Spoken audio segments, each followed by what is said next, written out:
John 13:34. A new command I give you, love one another. Isang bagong utos, kaisa-isang utos na iniwan ni Jesus, magmahalan kayo, sabi niya. From law to love.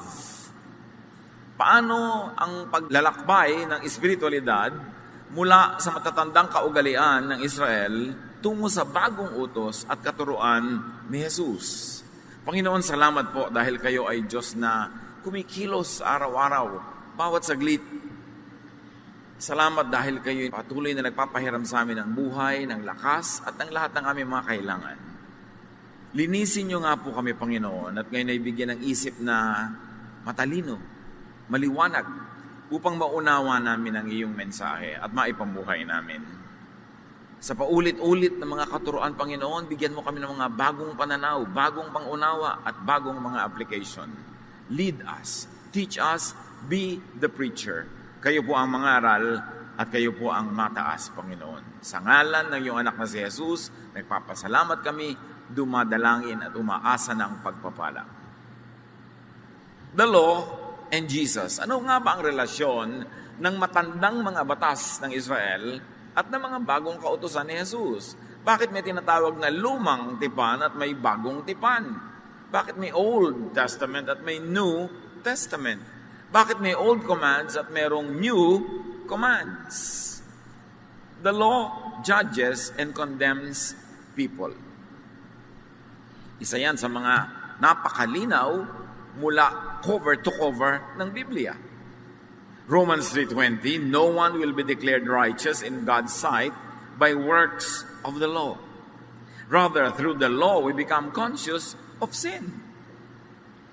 Kung dadaanin at susukatin sa batas, sa sinaunang batas ng Israel, sa batas ni Moses, sa Jewish scriptures, walang kahit isa na pwedeng ituring na matuwid. At sa halip, dahil daw sa batas, lalong luminaw ang kasalanan. Dahil pag alam mo ang batas, hindi mo sinunod, lalong dumidiin ang iyong pagiging makasalanan. Mas malinaw ang batas, mas kitang-kita ang linaw ng hindi mo kakayanan na pagsunod dito. Kaya ang sinasabi ni Pablo, alam mo yung batas, hindi mo yan pwedeng tungtungan para makarating sa langit. Para yung kumunoy na pag tinungtungan mo, lalo kang lulubog. Yang religious legalism, mga religious do's and don'ts, hindi mo masusunod lahat, sa lahat ng panahon, sa lahat ng pagkakataon, idinidiin ka lang ng batas. Hindi nagiging blessing ang batas. Ang linaw na itinuturo ng Book of Romans. Meanwhile, Jesus justifies people. Idinedeklara kang makasalanan ng batas at ikaw naman ay pinapawalang sala ni Jesus. Baligtad na baligtad, magkaibang pananaw. Ipinaliwanag ito ni Pablo, Romans 3:21-24. But now, apart from the law, the righteousness of God has been made known. Sa labas daw ng batas, ang tunay na kabutihan at kabaitan at katuwiran ng Diyos ay ipinakilala, hindi sa pamamagitan ng batas, kundi sa labas nito. This righteousness is given through faith in Jesus Christ to all who believe. Ang tunay daw na kabanalan na magiging katanggap-tanggap sa Diyos, magiging daan para ikaw ay magkaroon ng buhay na walang hanggan, hindi ang relihiyon na pagsunod sa batas, mga do's and don'ts, kundi ang pananalig kay Jesus. Sapagkat ang nananalig kay Jesus ay binibigyan ng perfect righteousness at yun ang ticket mo to eternal life and into the presence of God. There is no difference, sa pagpapatuloy ng verse, between Jew and Gentile. Yung mga Jew kasi sumusunod sa batas nila. Ang mga Gentile, hindi. Pero sabi ni Pablo, walang pinagkaiba. Kung Hudyo ka man o hindi Hudyo, Israelita ka man o Israelita, pare-pareho lang makasalanan. At para maging matuwid sa harap ng Diyos, pare-pareho lang ang Hudyo at ang Gentile, ang hindi Hudyo, kung mananalig kay Jesus, ituturing na matuwid. Verse 23, for all have sinned and fall short of the glory of God, and all are justified freely by His grace through the redemption that came by Christ Jesus. Kung ipapaliwanag sa ilang verses lamang ang buong Christian doctrine, ito yon, Romans 3:21-24. Hindi ka tatanggapin ng Diyos dahil Hudyo ka. Hindi ka tatanggapin ng Diyos dahil sumusunod ka sa batas, dahil kulang at kulang din. Hindi ka rin i-reject ng Diyos dahil Gentile ka. Tatanggapin ka ng Diyos, ikaw man ay Jew or Gentile, Hudyo o hindi Hudyo, kung nananalig ka kay Jesus. Nagiging banal ka sa tingin ng Diyos, hindi sa pagsunod mo sa mga batas, kung anong kakainin, anong isusuot, kailan magpapahinga. Hindi doon. Nagiging katanggap-tanggap ka sa Diyos kung nananalig ka kay Jesus. Dahil ang pananalig kay Jesus, katumbas ay perfect righteousness. You cannot be righteous by obeying the law because you cannot obey all the laws all the time. But when you believe in Jesus, the Son of God, you are made righteous not by your works, but by your faith in Jesus. This is the central Christian teaching of all. So, kung aasa ka lang sa pagiging Hudyo, susunod ka sa mga Hudyo, makikihudyo-hudyuhan ka dyan, wala rin mangyayari. Ang mahalaga, manalig ka kay Jesus. Kasi sa pagsunod mo sa kanila mga tradisyon, lalo ka lang nadidiin, nare-reject ka lalo. Kasi talagang hindi ka qualified. Yun lang ang lumilinaw ng lalong lumilinaw sa pagtatangka mong maging banal sa pamamagitan ng pagsunod sa mga utos. Para ka maging katanggap-tanggap kay Jesus o sa Diyos Ama sa langit, manalig kay Jesus. Magkaiba ang law at magkaiba si Jesus. Yan ang hindi malinaw sa maraming Christian eh. Kaya ginagawa nilang bulang lang, salad, pinaghahalo nila yung law at si Jesus. Nakakalito. The law rejects and excludes people who are unable to obey it. Dahil legalistic, black or white, sumunod ka o hindi ka sumunod, at pag kinapos ka, talsik ka, puwera ka, hindi ka kasali. Romans 2:12, the law will be used to judge everyone who knows what it says. Can you imagine? Gagamitin ang batas ng Israel, ng batas ni Moses, bilang panukatan, panukat, pangtimbang, batayan sa mga taong nakakaalam sa law na yon. Kaya hindi pa lalo nagiging blessing to know the law. Lalo pang nagiging pahirap. Kasi pag alam mo, dun ka susukatin. Kawawa naman yung ibinabad sa law of Israel. Kasi dun din sila susukatin at walang papasa. Kasi, kung papasa na sila, bakit pa ipinadala ng Ama si Jesus? Kung tama na yung pamamaraan nila, ba't pa sila itinuwid ni Jesus? Itinutuwid ba yung tuwid? Itinatama ba yung tama? Nililiwanagan ba yung maliwanag? Itinama ni Jesus kasi madilim, kasi baluktot, kasi kulang. Anong ginawa nila kay Jesus? Pinatay nila. Lalong ipinakita kung gaano kalinaw na likong-liko talaga ang kanilang mga pananalig at ang kanilang mga pangangatwiran dahil nung itinutuwid sila ni Jesus, pinatay nila. Habang itinatakwil ng batas ang tao, Jesus accepts and includes people. Sa Israel, sa batas ni Moses, ang daming puwera. Puwera ang mga minorities, puwera ang mga babae sa maraming bagay, puwera ang mga bata, puwera ang mahihirap, puwera ang mga makasalanan. Ang daming puwera, konting-konti lang yung sa kanilang lipunan ay matatawag na in, katanggap-tanggap. Romans 15:7, accept one another then, just as Christ accepted you. Again, kabaligtaran. Kung itinatakwil ka ng batas, itinuturing ka makasalanan, itiwalag, tanggalin, Jesus accepts you. The law teaches and promotes cruelty and violence to people it condemns. Yun ang napakahirap sa mga batas ng Israel. Batas ni Moses, kanilang mga kaugalian. Tinuturuan nila yung mga nag-aakalang sila ay matuwid na magkaroon ng lisensya na maging malupit at marahas sa mga inaakala nila ay makasalanan. At ang effect ng law sa mga Israelites, the more legalistic, the more unkind. Kaya habang mas nagiging relihiyoso, mas pumapangit ang ugali. mas lumulupit sa kapwa, mas mahilig mamintas, manghusga, magtiwalag, magpuwera, magparusa. John 8:4-5. Then they said to Jesus, "Teacher, this woman was caught sleeping with a man who isn't her husband. The law of Moses teaches that a woman like this should be stoned to death. What do you say?" Isang malaking pagsubok kay Jesus. Tinatanong siya, turo ka ng turo ng love. Lagot ka ngayon pag tinanong ka namin tungkol sa law. Sabi niya, Jesus, ang linaw ng kautosan ni Moses, batas ng ating bayan, sino mang babaeng sumisiping sa lalaking di niya asawa, o lalaking sumisiping sa babaeng di niya asawa, ay kailangang batuhin hanggang magdugo, mamatay. Anong masasabi mo sa babaeng ito na nahuli namin? Pag sinabi ni Jesus, nabatuhin hanggang mamatay, tulad ng sinasabi ng batas nila, hindi na baliwala yung utos niya na umibig, maging mabait, mabuti sa kapwa. Kaya sabi niya, kita mo na, kinukontra mo sarili mo. Pero kung sinabi naman ni Jesus na, huwag batuhin, magkakaroon sila ng ebidensya na nilalabanan nitong si Jesus ang law of Moses, law ng kanilang bayan, constitution ng kanilang bayan, therefore pwede nilang idemanda, isakdal at patayin din si Jesus. Kaya akala nila, corner na sila ni Jesus.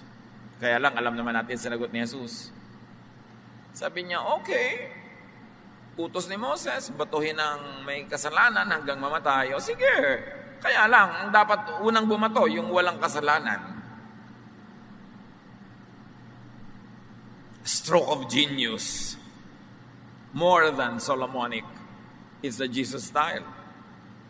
So sinagot niya ang tanong, hindi na bato ang babae, pero hindi siya naakusahan dahil ang sabi niya, kayong humusga sa sarili niyo.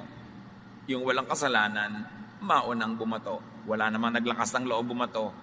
Bakit ang lakas ng loob nilang magbumato ng kapwa? Pag tinanong naman sila, ikaw ba qualified kang hindi batuhin? Wala ka bang kasalanan?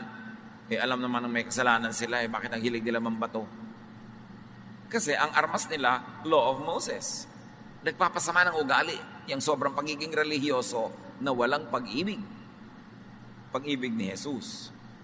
Mark 2:23-24, one Sabbath, Jesus was going through the grain fields, and his disciples walked along. They began to pick some heads of grain. The Pharisees said to him, "Look, why are they doing what is unlawful on the Sabbath?" Bukod sa 10 Commandments, dinagdagan pa ng 666 rules ng mga relihiyoso ang buhay ng Israel. At isa doon, hindi ka pwedeng pumitas ng prutas man o anong kakainin kung Sabat. Mamatay ka sa gutom, ano ngayon? Mangisay ka dyan, ano ngayon? Malunod ka, ano ngayon? Basta bawal magtrabaho, period. Kaya ang sakdal nila kay Jesus, bakit pinapayagan mo yung mga disipulo mo na pumitas ng bungang kahoy, ng mga gulay-gulay sa dinadaanan nyo, samantalang Sabat ngayon? Ang gusto ng mga Pharisees, masunod yung batas kahit magutom yung mga tao. Nabulag na sila ng kanilang pagiging relihiyoso. But Jesus teaches and promotes kindness and love to people that the law condemns. At sinagot sila doon ni Jesus tungkol sa matagal nang nangyari nung panahon ni David. Mark 2:25-27. Jesus answered, "Have you never read what David did when he and his companions were hungry and in need?" Hindi nyo ba nabalitaan ang ginawa ni David noon? At mga kasamahan niya, nung gutom na sila, he entered the house of God and ate the consecrated bread, which is lawful only for priests to eat. And he also gave some to his companions. Hindi nyo ba nabalitaan? Alam nyo to, ha? Si David, pinasok niya yung templo, yung tabernacle, yung house of God, yung tent, at kinain nila yung mga banal na tinapay na pari lang ang kumakain. Hindi naman nagalit sa kanila ang Diyos. Naging hari pa nga siya. Then he said to them, "The Sabbath was made for man, not man for the Sabbath." Binigyan kayo ng batas sa magpahinga sa Sabbath, Kasi inaabuso nyo ang inyong mga empleyado. Inaabuso nyo ang inyong mga alipin. 7 days a week nagtatrabaho sila. Wala na silang pahinga. Kayo man, mga sobrang adik sa trabaho, pinapatay nyo ang inyong sarili, kumita lang kayo ng higit at mas marami, namamatay na ang inyong katawan, kaya inutusan kayo ng Diyos na ang ikapitong araw ay ipangiling nyo, ipagpahingan nyo. Pero yung utos na yan ay para sa inyong ikabubuti. Ngayon, kung ikabubuti nyo na may gawin, maghugas kayo ng plato, magluto kayo, kumain kayo, pumitas kayo ng prutas, hindi yun ang gawin nyo kasi yun ang mabuti sa inyo. Kaya sabi ni Jesus, ang Sabat ay ginawa para sa ikabubuti ng tao, hindi para maging amo ng tao. Kasi alam yung mga Israelita, the day before the Sabat, niluluto na nila lahat yung kakainin nila during the Sabat kasi bawal pagluto sa Sabat. Kaya kung hindi ka nakapagluto, sorry na lang, manigas ka sa gutom, Sabat kasi. Pagka nalunod ka bigla, Sabat, ay walang sasagip sa'yo kasi Sabat, trabaho yun, bawal. Sabi ni Jesus, alam niyo ba na kaya kayo binigyan ng ganyang batas? Dahil sa pag-ibig ng Diyos, dahil mahal kayo, para kayo magkaroon ng araw ng pahinga. Pero option nyo na yon kung ipagpapahinga nyo or not. Kasi inoobliga kayo ng mga amo nyo na magtrabaho, pinalaya kayo ng Diyos. Pero kung pipiliin nyo pa rin na may gawin kayo, option nyo yon. Para sa inyo ang Sabat, hindi laban sa inyo. At hanggang ngayon may mga tao pang makikipagyera, papatay o makikipagpatayan para ipagpilit ang wala kang dapat gawin sa Sabat. Ang linaw-linaw na nga na sinabi ni Jesus. Gano'ng kahalaga ba ang schedule ng pahinga? Ang mahalaga, nakakapagpahinga ka. May mga tao wala nang katrabaho, gutom na gutom ang pamilya, may nag-alok ng trabaho, pero may trabaho sa araw ng Sabat. Kaya Sabado man yun, kaya Linggo, tinatanggihan pa. Pastor, may trabaho po sana inaalok sa akin pero hindi ko tinanggap dahil Linggo, di po ba? Day of the Lord ang Linggo. Iyo, Day of the Lord ang everyday. Ngayon, nagugutom na yung pamilya mo, magtrabaho ka ng Linggo, mag-worship ka ng Miyerkules o Huwebes o Biyernes, may iba ka pang choices. Kaya nga dapat binibigyan ng choices sa mga tao. Tulad ng binigyan ng Diyos ang tao ng choice na magpahinga sa Sabat. Pero kung hindi mo pinipili magpahinga, choice mo yon, hindi ka dapat patayin. Para sa iyong ikabubuti ang mga batas. Ang ginawa naman ng mga Israelita, ginawa nilang amo yung mga batas. Kahit na pagpapahirap na sa buhay ang pagsunod nun, imbes pagpapadali, pipilitin pa rin nilang pairalin. So yung babae, na dinalala kay Jesus para batuhin, John 8:7-11, they kept on asking Jesus about the woman. Finally, he stood up and said, "If any one of you never sinned, then go ahead and throw the first stone at her." The people left one by one, beginning with the oldest. Finally, Jesus and the woman were there alone. Jesus stood up and asked, "Where is everyone? Isn't there anyone left to accuse you?" "No, sir," the woman answered. Then Jesus told her, "I am not going to accuse you either. You may go now, but don't sin anymore." Hindi naman kinonsinte, pero hindi hinusgahan. Hindi kinondena, hindi binato. Sabi, umuwi ka na, ayusin mo yung buhay mo para hindi ka nakakalad ka dito sa plaza para batuhin. The law is unkind to minorities and social outcasts. Yung mga batas ng Israel, nilikha para sa mga average, normal, majority. Kawawa yung mga above or below average, yung mga wala sa norm, yung hindi katulad ng nakararami. Kasi laban sa kanila ang mga batas. Pabor na pabor lang ang mga batas sa mga normal ang buhay, majority, at maayos ang pamumuhay. Pero oras na ang gulo ng buhay mo, nagkakasala-sala ka na tuloy dahil nagugutom ka, kawawa ka sa batas ng Israel. Matthew 9:10-11. While Jesus was having dinner at Matthew's house, many tax collectors and sinners came and ate with him and his disciples. When the Pharisees saw this, they asked his disciples, "Why does your teacher eat with tax collectors and sinners?" Kung susundin yung mga religious leaders ng Israel, di ka dapat makisalamuha, makihalubilo, makisalo sa mga makasalanan. So sa kanila, ang mga tao, hati, makasalanan at hindi makasalanan. Sino naman kaya ang hindi makasalanan? Lahat nga nagkakasala. Yung iba lang, pinanggigigilan nila yung mga kasalanan at yung lagi nilang idinidiin na kasalanan, pero yung mga sarili nila mga kasalanan, tinatago nila at ini-ignore nila. But Jesus is kind to minorities and social outcasts. Matthew 9:12-13, Jesus said, "It is not the healthy who need a doctor, but the sick.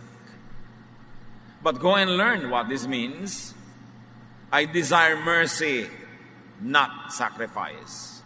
For I have not come to call the righteous, but sinners." Yung mga pare ng Israel, yung mga religious leaders nila, sacrifice ang sacrifice. Nagbabarbecue ng mga hayop, para yung usok i-sacrifice. Patay ng mga hayop, nagpapatulo ng mga dugo, sacrifice. At marami silang personal sacrifices. Hindi sila kumakain ng ganito, hindi sila kumakain ng ganun. Ang dami-daming batas, puro pagtitiis, puro sakripisyo. Sabi ng Diyos, hindi ako na-impress sa sacrifices. Hindi yan ang hanap ko sa inyo na mag-offer kayo ng barbecue sa akin. Hindi ko hinahanap na pahirapan nyo ang inyong sarili, gutumin nyo ang inyong sarili, magtiis kayo na magtiis. Hindi yan ang gusto ko. Ang gusto ko, maging mabait kayo sa kapwa. It is not sacrifice that I seek, but mercy. Ang gusto kong makita sa inyo, mahabagin kayo sa mga taong kahabag-habag, sa mga kawawa, sa mga nagkakamali, sa napapariwara, sa dahil sa hirap, ibinebenta na ang sarili. Dahil sa pagkalito, nagkakawindang-windang ang buhay. At sa pagkakawindang-windang nun, lalo nagkakagiba-giba ang buhay niya. Gusto ko, kayong mga relihiyoso, makitang naaawa sa kanila. Hindi. Ang gagaling niyong magsakripisyo, ang gagaling niyong magritual, ang gagaling niyong magdasal, ang hahaba. Pero hindi naman kayo mabait. Hindi yan ang hinahanap ko sa inyo. Yan ang sabi ni Jesus. Anong akala niyo sa Diyos? Nasusuhulan ng mga barbecue? Natutuwa pagka nagugutom ka, ayuno ka ng ayuno? Pag may nakatapak naman sa paa mo, minumura mo? Dasal ka pa ng dasal kahit sa jeep? Pag may nakabangga sa'yo, kung irapan mo, kulang na lang, lamunin mo ng buo. Sabi ni Jesus, hindi impressive sa Diyos yung mga ganyang drama. Ang hinahanap lang niya ay isa, maigibigin ka dapat sa kapwa, maawain, matulungin. That is the purest religion. Kaya nga sabi ni Jesus, bilang isang pahimakas sa pagdadating ng paghuhukom, sabi niya, sasabihin ng Diyos, hali kayo, dito kayo mga mag-e-enjoy ng napakaraming gantimpala. Kasi nagugutom ako, pinakain niyo ako, nagiginawa ako, dinamitan niyo ako, nakakulong ako, dinalaw niyo ako, may sakit ako, inalagaan niyo ako. At sabi ng mga tao, kailan naman po namin ginawa yan? Pag ginawa niyo yan sa mga kawawa, ginagawa niyo sa akin. At yan ang ticket niyo para sa inyong eternal life. Hindi sinabi ni Jesus, hindi sinabi ng Diyos na mga batas, pagsunod niyo sa batas, sa mga do's and don'ts, ang magiging ticket niyo to your reward. Kundi ang paggawa niyo ng mabuti sa kapwa. So be merciful instead of being experts at religious rituals and sacrifices. Jesus invalidates the unkind and cruel provisions of the law. Hindi naman lahat ng law ng sinaunang Israel ay masama. May mabuti. At vinalidate ni Jesus lahat yung mabuti doon. Sinala niya. Merong mga dapat ituloy kasi mabuti yon, katulad ng kabutihan sa kapwa, itinuturo din naman yun kahit sa Old Testament. Pero yung mga kalupitan sa pagiging relihiyoso, panghuhusga, yun ay sinala na at hindi na dapat ituloy pa. Sa Matthew 5:21-22, in fact, articulated in verses 28, 34, and 39, you have heard that it was said to the people long ago, but I say to you, sabi ni Jesus. At hindi na natin iisa-isahin yung mga sinabi niya. Ang buod lang ay ito. Akala nyo ito ang ibig sabihin ng inyong mga batas. Ipapaliwanag ko sa inyo, hindi yon ang ibig sabihin. Ito ang tunay na ibig sabihin. Nag-aakala kayo na ganyan ang application niyan. No, ito ang application niyan. So, ang ginawa ni Jesus, hindi niya binura ang lahat ng mga batas. Ibinigay niya ang tamang pagbasa, tamang interpretation, tamang application. At ano yon? Yung loving, yung kind, yung merciful application. So, paano mo malalaman ngayon kung tama ang interpretation mo sa Bible? Maka-Jesus ang interpretation mo kung sa pag-i-interpret at pag-a-apply mo nito, ikaw ay bumabait. Na ang ginagawa mong paglalapat sa buhay ay pampabait, hindi pampasungit. Na sa kababasa man ng Biblia, mas nagiging maibigin ka at mabait sa kapwa, hindi mapanghusga at masungit at mapambato, doon mo malalaman kung tama ang iyong interpretation. Jesus gave rest from the burden of the law. One of the most important teachings of Jesus and statement of His mission, Matthew 11:28-30. Come to me, all of you who are weary and burdened, and I will give you rest. Hindi ito sa trabaho, ha? Rest from the law of Moses. Rest from the law and the traditions of Israel. Pagod na ang mga tao, kahit anong gawin nila, kulang at kulang.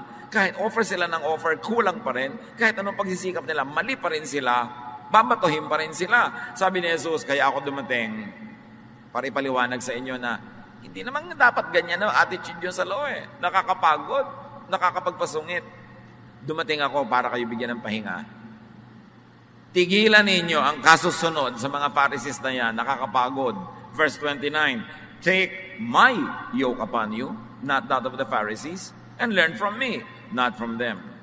For I am gentle and humble in heart. They are not. And you will find rest for your souls, not fatigue. For my yoke is easy, and my burden is light.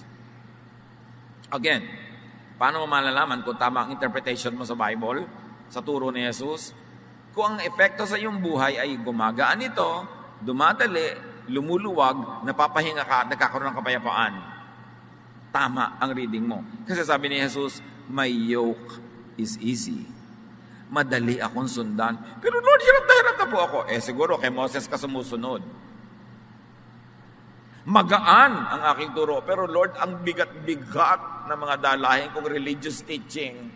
Lagi akong guilty. Lagi akong kulang. Lagi akong masama.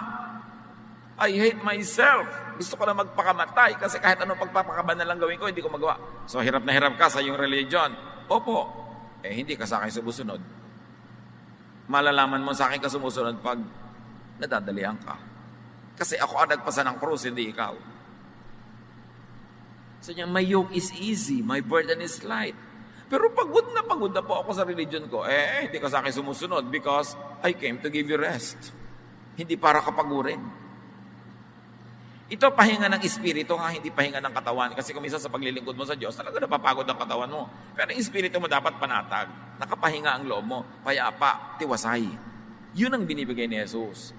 Pero pag lagi kang sinusurot ng law, lagi kang kinokondemn ng law, hindi ka talaga mapapahinga. Kailan ka mapapahinga? Pag naalala mong, naniniwala ako kay Jesus, ang pananalig ko kay Jesus sa itinuturing sa langit na kabanalan, therefore banal ako. Kahit in real life, kulang-kulang ako, wasak-wasak, durog-durog, pero sa tingin ng langit, ako'y katanggap-tanggap, ako'y mahal ng Diyos. Ay, nakakapahinga yata yun. Kaya mapapahinga kay Jesus. Kaya ka natin itinuturo si Jesus, mga kapatid. Kaya tayo puspusan ang pagtuturo tungkol kay Jesus para yung mga pagod sa religion, mapahinga. May kilala ba kayo na napaka-religyoso, tapos pagod na pagod? Tapos nakakapagod din siyang kausap, nakakapagod siyang kasama, kasi nakakapagod ang kanyang interpretation at paniniwala. Laging umuwi sa bangayan, awayan, debate, hindi yun galing kay Jesus. Kaya dapat puspusan tayo magturo ng tunay na pagiging maka-Jesus, yung maibigin, mapagpatawad, nakaka-relax yun, nakakapahinga sa iyo at sa kapwa. Bagamat maraming itinuwid si Jesus sa kabaluktutan ng paniniwala nila at interpretation ng law, Jesus also validated the kind and loving provisions of the law. Kasi may mga kind and loving provisions din naman eh. Marami ding turo sa charity, kindness, goodness, even the Old Testament. Pero dapat nga salain mo sa pamamagitan ni Jesus kasi merong mga hindi na dapat ituloy kasi pinigil na yun ni Jesus para ang tao mapahinga.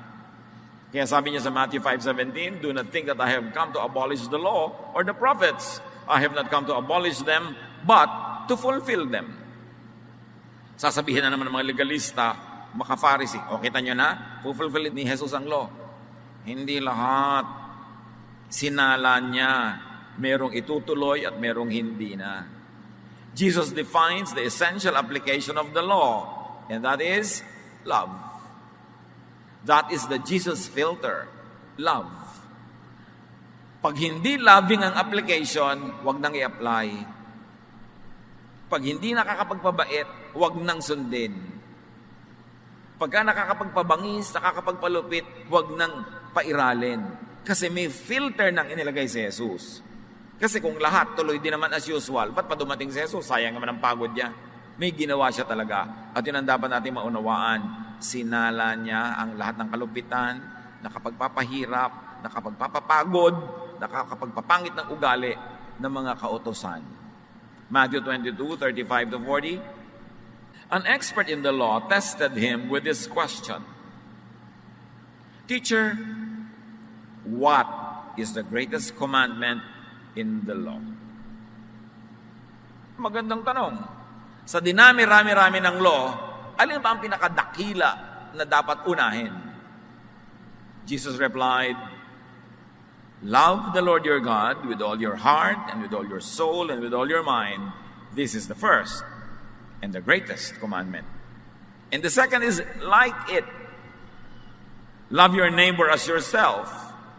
All the law and the prophets hang on these two commandments." Sabi niya, ang dami po nating batas. Alin ang dapat unahin? Huwag kayo malito. Dalawa lang ang batas, magkamukha pa. Ibigin mo ang Diyos, higit sa lahat. At ibigin mo ang iyong kapwa tulad ng pag-ibig mo sa iyong sarili. Lahat ng mga batas diyan nakasabit. Pag hindi nakasabit diyan, ilaglag. Lahat ng sinasabi ng batas, lahat ng pag-implement ng batas, pag-interpret ng batas, dapat loving. Pag hindi loving, walang sinasabitan, ilaglag. Without love, the law falls down. Malinaw yun. And then Jesus teaches a new law. Love and acceptance of people. Kung yung dating tradisyon nila ay mapanghusga at mapagtiwalag, mapagpatalsik ng tao, ang itinuro ni Jesus, ibigin, mahalin, tanggapin ang kapwa dahil lahat kayo tinatanggap ng Diyos. John 13:34-35, "A new command I give you, love one another. As I have loved you, so you must love one another. By this, everyone will know that you are my disciples, if you love one another." Sabi niya, makikilala na kayo'y tagasunod ko kung kayo'y maibigin. Hindi kung mahaba ang inyong palda, mahaba ang inyong buhok, hindi kung itong version lang na ito ang Bible nyo, hindi kung ganito kayo paraan binautismo, hindi kung ganito ang kinakain nyo, hindi kinakain. Sabi, hindi yan ang pagkakakilanlan ng mga tunay kong alagad. Ang pagkakakilanlan na ito kung nagmamahalan kayo. It's very revolutionary noon, kahit hanggang ngayon. Kasi maraming mga tinatawag na sarili na Kristiyano pero actually follower ni Moses, follower ng mga Pharisees. Kaya nakakalito tuloy ang Kristyanismo. Sabi tuloy ni Gandhi, "I like your Christ, but I do not like your Christians." Sabi kasi ibang-iba naman ng mga Kristiyano kay Kristo. Ang lalakas ng loob niyong tawagin ng mga sarili niyong Kristiyano, eh hindi naman kayo maibigin. Kaya sabi niya, wala akong problema kay Jesus, gusto ko siya, pero yung mga Kristiyano, ayoko. Sabi ni Mahatma Gandhi, kasi ang sasama ng mga ugali niyo. Jesus kayo ng Jesus, pero ang buhay niyo naman hindi. At hindi niya kinokondemn yung mga personal sins like nakakasala ka, nagkukulang ka sa buhay. No, kundi yung sin of religiosity, the sin of self-righteousness, judgmentalism, and condemnation of others. So Jesus gives a filter through and by which godliness is to be observed and taught. Love. Meanwhile, Paul, one of Christianity's best theologians, Paul has his teachings on the law and Jesusness. Ano ang mga sinasabi ni Paul dyan? Paul redefines the law by and through Jesus and Jesusness. Galatians 3:10-11. Anyone who tries to please God by obeying the law is under a curse. The scriptures say everyone who doesn't obey everything in the law is under a curse. No one can please God by obeying the law. The scriptures also say the people God accepts because of their faith will live. Sino man sa inyo ang nagtatangkang bigyan ng kasiyahan ng Diyos sa pamamagitan ng pagiging legalistic, pagsunod sa mga batas, nako, daig nyo pang isinumpa. Bakit?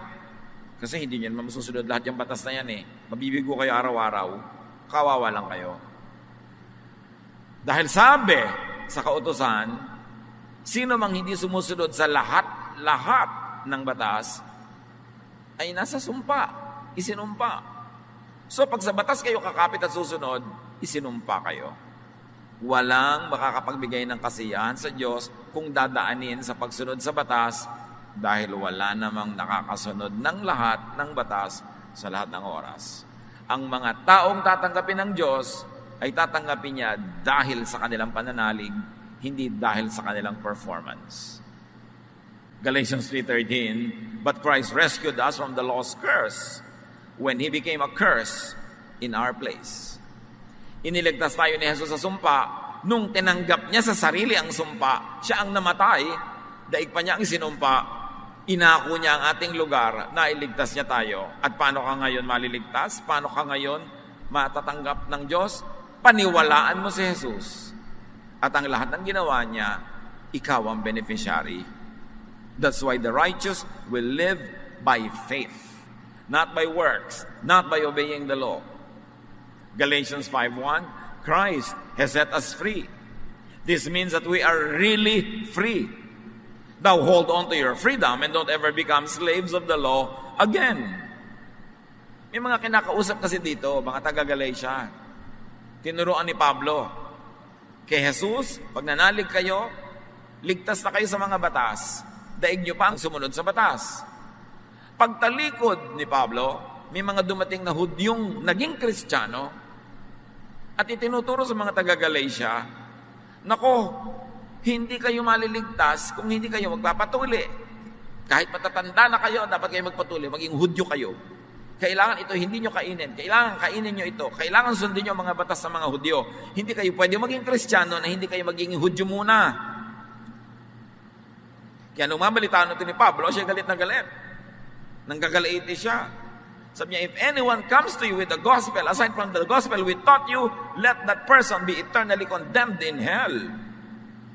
Sabi niya, kahit sino pang dumating sa inyo, kahit galing sa langit, galing sa impyerno, pag ang itinuro sa inyo ay kaligtasan sa pamamagitan ng pagsunod ng batas, isumpan niyo siya, sapagkat hindi yan ang naging kamatayan ni Jesus. Namatay si Jesus para iligtas kayo sa batas, hindi para kayo itali sa batas. Tapos Kristiyano na kayo, itatali na naman nila kayo sa batas. Ba't pa kayo naging Kristiyano? Yan ang laman ng Galatians. Basahin niyo yung buong buok. Kasi maraming ganun eh.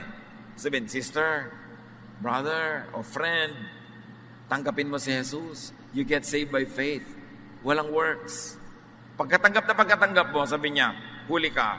Mula ngayon, works ka na uli. Pagkatanggap mo, tambak-tambak na works na naman, tambak-tambak na laws, tambak-tambak na condemnation and judgment. Anong ginawa ni Jesus? Di wala. Kaya nagagalit si Paul. Nasasayang ang kamatayan ni Jesus. Pag ang mga taong iniligtas niya, itatali mo uli sa laws of Moses. Dapat salain mo ang buong Old Testament sa Jesus filter. And that Jesus filter is love.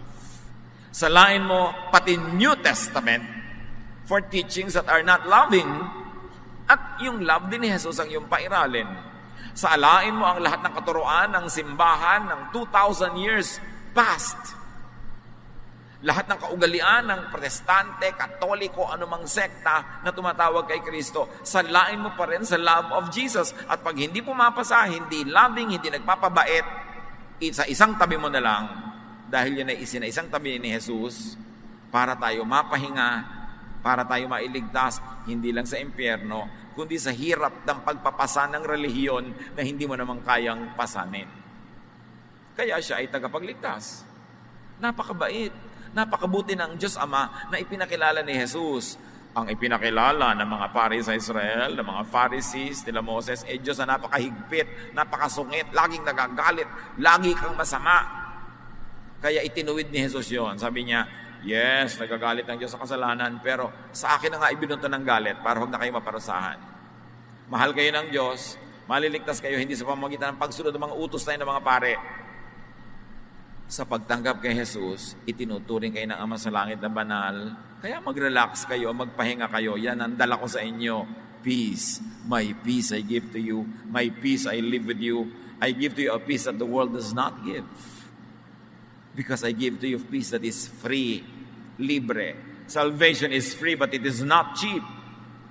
Because Jesus paid for it with His blood. Paul invalidates the unjust provisions of the law.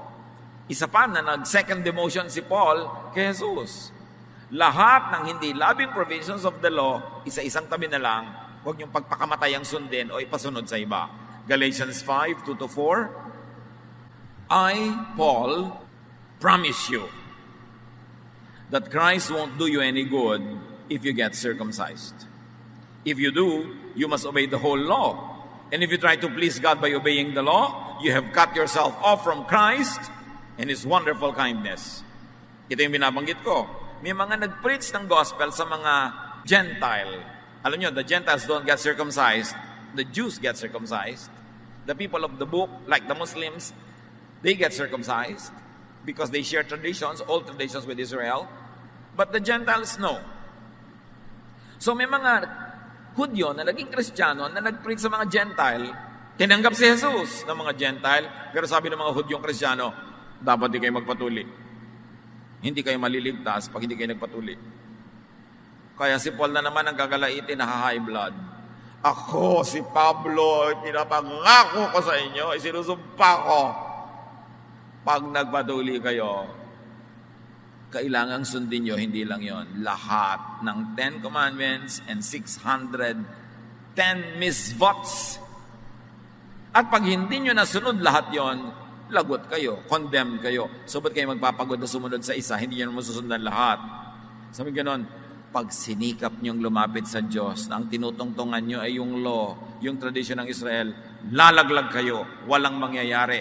At pinuputol nyo ang inyong relasyon kay Jesus, pag sinikap nyong maging inyo ang kaligtasan sa pamamagitan ng pagsunod sa mga kaugalian ng mga Hudyo. Itinatakwil nyo si Jesus, ang kabutihan ng Diyos na nagbibigay ng libreng kaligtasan, kung dadaanin nyo sa pagsunod sa mga batas ng Israel, ang pagtungo sa Diyos. Inignore nyo yung elevator, libreng sumakay, pinipilit yung akyatin yung bangin na matarik, laglag kayo ng laglag, hindi kayo makakarating sa taas, kaya binigyan na nga kayo ng elevator eh. Kaya salvation na nga is by grace, not by works, because by works, you cannot achieve it. Galatians 5, 5-6, but the Spirit makes us sure that God will accept us because of our faith in Christ. If you are a follower of Christ Jesus, it makes no difference whether you are circumcised or not. All that matters is your faith that makes you love others. Pag tunay kang naniniwala kay Jesus, hindi mahalaga kung tuli ka o hindi. Hindi mahalaga kung kumakain ka ng kosher o hindi kosher. Hindi mahalaga kung kumakain ka ng alamang o dinuguan o walang puto o may puto. Hindi mahalaga kung nagbebelo ka o hindi. Mahaba ba ang iyong buhok dahil babae ka, hindi ka nag-aalahas. Hindi mahalaga lahat yan. Ang mahalaga ay nananalig ka at ang patunay ng pananalig na ito, mapagmahal ka, maibigin ka. Hindi nakukuha sa damit, sa suot, sa hindi kinakain. Walang kwenta yan sa Diyos. Sabi ni Pablo, ang tinitingnan lang, mabait ka ba? Mapagmahal ka ba? Because God is love. So Paul nakikisecond demotion kay Jesus, teaches the law and the supremacy of love. Galatians 5:14, all that the law says can be summed up in the command to love others as much as you love yourself. Pag sinabi mo, kaya ko bang sabihin ang lahat ng law in one sentence? Pwede. Love others as you love yourself. 1 Corinthians 13:13, maraming mga magagandang mga ideya, mga katangian, inisa-isa ni Pablo, pero sabi niya, for now, there are faith, hope, and love. But of these three, the greatest is love. Because when you love, your sins get covered. Pag umiibig ka, yung minamahal mo, napapatawad ang kasalanan niya, at kasalanan mo rin napapatawad kasi maibigin ka. Pero legally, ang dami-dami mong kabanalan, pero hindi ka maibigin, sayang lang. Paul defines and operationalizes love. Paano nga ba nagagawa yung love? Sabi niya sa Galatians 5:13, my friends, you were chosen to be free. So don't use your freedom as an excuse to do anything you want. Use it as an opportunity to serve each other with love. Yun. Maglingkod kayo sa isa't isa. Magtulungan kayo. Yan ang gustong makita ng Diyos. At yan ang magbibigay sa inyo ng gantimpala sa kabilang buhay.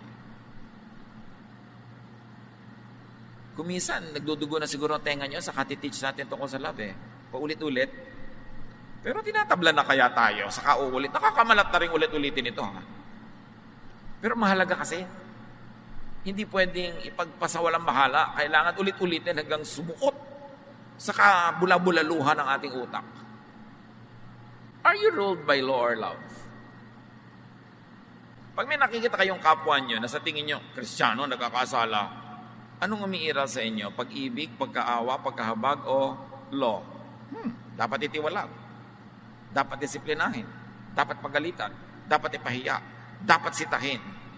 Yun ang umiiral o yung kawawa naman ng babaeng ito. Ba't niya binibenta ang kanyang katawan? Wala na kaya siyang maibentang prutas? Wala ba siyang maibentang halaman? Wala ba siyang maibentang gulay o ulam? Bakit katawan niya ang ibinibenta niya?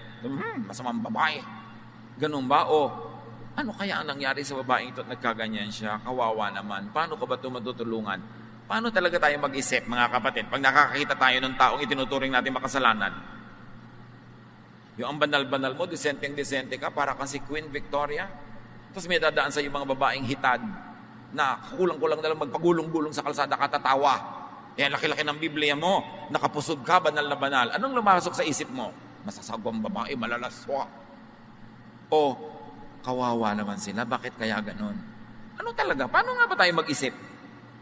Pag nakakita kayo ng mga taong sa tingin nyo makasalanan, hindi sumusunod sa mga kautosan ni Moses, gusto nyo parusahan, ipahiya, sitahin, o para kayong doktor na nagsasabing, ano kaya ang sakit nito? Malanggas nga ang sugat niya, mapainom nga siya ng vitamins, mabigyan nga siya ng gamot, maalagaan nga siya. Anong gusto nyong gawin? Pag nakakakita kayo ng taong sa tingin nyo makasalanan, doon nyo malalaman kung umiiral sa inyo yung love of Christ or the law of Moses. Do you apply love or the law to others? To yourself? Di ba sabi? Ito yung law. Love others as you love yourself. So itinuutos din, mahalin mo ang sarili mo. Kaya lang, huwag yung sarili mo lang. Mahal mo rin ang iba, tulad ng pagmamahal mo sa sarili mo. Pero mahal mo rin ang sarili mo. Pero kung wala kang ginagawa, kundi parusahan ang sarili mo, iniisip mo, makatutuwa ang Diyos, nagutom ka lagi ka nagfa-fasting. Kaya ka nga binigyan ng sikmura para ka kumain at tumunaw ng pagkain, lagi mong ginugutom. Dapat may mga tamang panahon lang, hindi lagi. Yung tinitiis mo lahat ng gusto mo, yung gusto mong bilhin, ayaw mong bilhin, yung gusto mong isuot, ayaw mong isuot, lagi ka sinisikil ang sarili mo, ayaw mong lumigaya, ayaw mong kumain ng masarap. Mahalin mo din dapat ang sarili mo. Do you live in fear and guilt because of the law? Siyempre, kahit anong gawin mo, kukulangin, dadapa ka, matutumba, madudumihan, matitilamsikan dahil nandito ka pa sa lupa. Tuwing nadadapa ka ba, nadudumihan, nagkukulang, lagi mo kinokondem mo yung sarili, pinaparusahan mo, nilalatig mo ang sarili mo, galit na galit ka sa sarili mo, guilty ka. Pag ganun pang umaandar, hindi mo pa naiintindihan ang pag-ibig ng Diyos. Inibig ka niya, kahit kaganyan. Iniibig ka niya, magkaano pa man ang mangyari sa iyo. Walang makapaglalayo sa iyo sa pag-ibig ni Jesus. Neither death nor life, nor heaven nor earth, neither angels nor demons, nothing can separate us from the love of Jesus.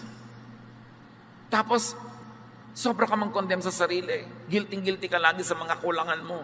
Kaya nga namatay si Jesus dahil kulang ka eh. Kailan ka mapapahinga? There is a very thin line between pangungonsinti sa masama at pagtanggap na talagang magkakulang ako, kaya ako pinupuno ni Jesus. Pero dapat clear sa atin yung line na yon. Hindi mo gina-justify yung kasamaan at karumihan at pagkukulang, pero hindi mo rin no-overcondemn ang iyong sarili dahil namatay na si Jesus para sa iyo. Kaya ka napapahinga. When you are commanded to love, it's not only to love others, but to love them as you love yourself.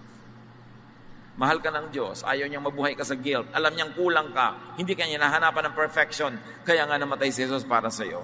Hinahanapan ka lang niya, sabi niya sa babae, sin no more, improve, keep improving, but don't kill yourself with over-expectation because you cannot be perfect this side of eternity. Kaya tayo may Savior. Huwag natin gamitin yun para pangungunsinte sa sarili, gamitin natin yun para sa pag-unawa sa kapwa. Is your spirit free? Peaceful and at rest? Because you understand? Because you live by the love of God through Jesus?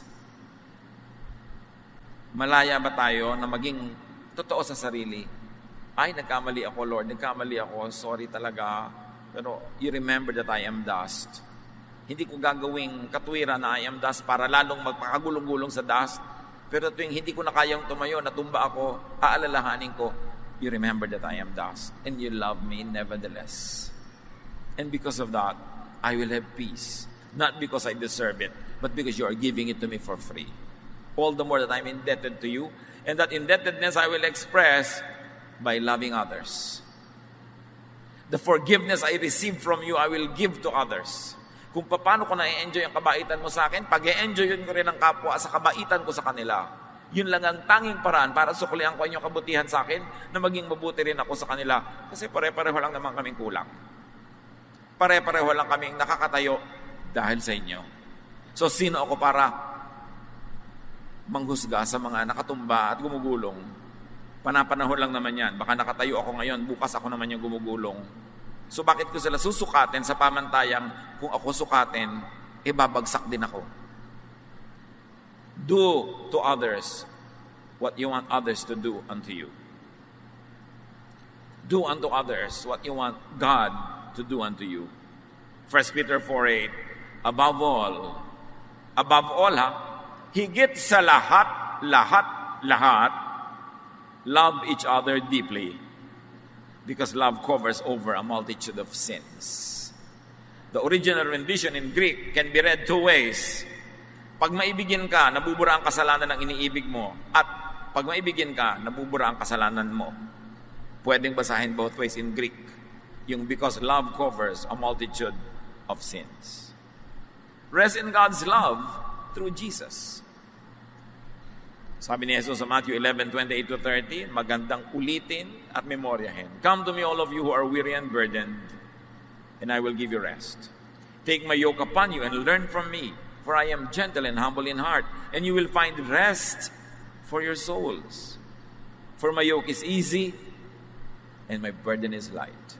Masarap maging Kristiyano. At dapat ang Kristiyano, masarap kasama. Kung nasa tamang lugar ang ating puso, sumusunod kay Jesus, hindi sa laws of Moses, hindi sa laws of Israel. Let others rest in God's love through Jesus.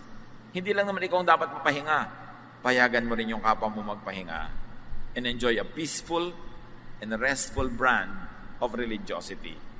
Merong pagiging relihiyoso na yung tao nagiging palaaway, paladebate, palahusga. Hindi yon ang brand ni Jesus. Ang brand niya yung tayo nagiging mabuti, mabait, nagiging mapagbigay. Panginoon, turuan niyo po kami. Unang-una, salamat po na recipient kami ng inyong kabutihan. Kami tagatanggap ng inyong kabaitan. Turuan nyo na aming maunawa ito at ito rin ang ipatanggap namin sa aming kapwa. Mapaghiwalay namin yung mga laws ng Israel, laws ng Moses, sa mga sinala na ni Jesus na pwede namin ipamuhay araw-araw para maging kapaki-pakinabang ang pagdating ni Jesus, kamatayan niya at pagkabuhay na muli. Turuan nyo kami, Lord, to be like Jesus, so that we will enjoy your goodness and the world will also enjoy us because we are like your Son, Jesus. Pagbulay-bulayan pa natin ang mga personal na application ito sa ilang saglit ng pag-iisip, pagbumuni-muni at pakikinig sa tinig ng Diyos. Be silent before the Lord and